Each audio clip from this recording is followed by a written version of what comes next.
Pot Art. Bonjour et bienvenue à tous sur Juste un moment. Dans l'épisode d'aujourd'hui, je vous propose de deviner une personnalité très connue. Même si elle a disparu il y a bientôt 50 ans, cette personne et ce qu'elle a créé n'ont rien de démodé. La personne que vous devez deviner était en avance sur son temps. Cela lui a d'ailleurs aussi valu l'énorme succès qu'elle a connu. Mais commençons par le début. Nous recherchons une femme française qui est née dans une famille très modeste. Orpheline de mère à 12 ans, elle doit apprendre très vite à gagner sa vie.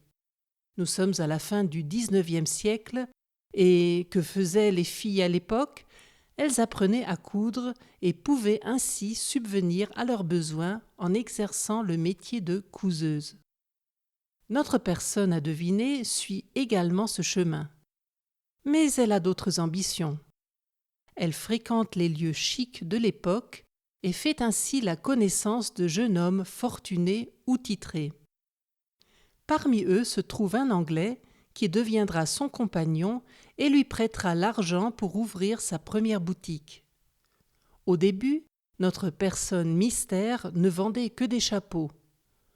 Son style, qui allait devenir emblématique, révolutionnait les codes de la mode.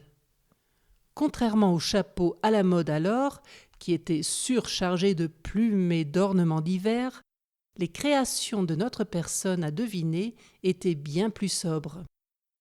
Tout au début, elle achetait des chapeaux dans d'autres magasins, les dépouillait de toutes leurs décorations superflues, ajoutait sa touche personnelle et revendait ses nouvelles créations. Son succès est dû à ce style aux formes épurées et son choix de couleurs, le beige et le noir, jusqu'alors réservé au deuil. C'est aussi cette femme qui lance la mode de la marinière, le célèbre tricot à rayures porté jusqu'alors uniquement par les marins. Sa mode s'inspire à l'origine des vêtements de sport, golf, tennis, équitation. Or, sa création probablement la plus connue, qui date de 1926, est la fameuse petite robe noire, un modèle droit, aux manches 3/4, qui correspond parfaitement à la mode garçonne alors très en vogue. Jusqu'à la fin des années 30, elle crée un véritable empire de la mode. Vêtements, bijoux fantaisie et parfums. Mais subitement, à l'annonce de la Seconde Guerre mondiale, elle ferme sa maison de couture et licencie tous ses employés. Ce n'est que 10 ans après la fin de la guerre qu'elle rouvre sa maison de couture. On l'avait accusée d'avoir collaboré avec les occupants allemands pendant la guerre et elle a déménagé en Suisse entre-temps. Mais dans les années 50, la mode a changé.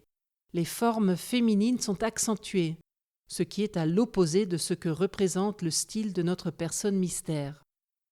La créatrice lance alors le tailleur en tweed, porté avec des chaussures bicolores et le sac à main à chaîne dorée. Ces créations sont portées par de nombreuses actrices.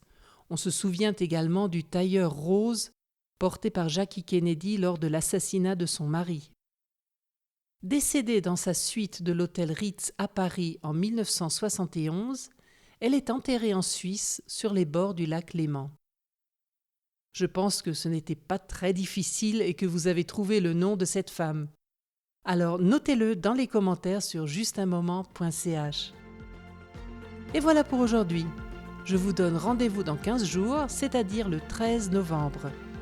D'ici là, n'oubliez pas de rejoindre toute l'équipe de Pot Art Podcast sur Instagram et Facebook.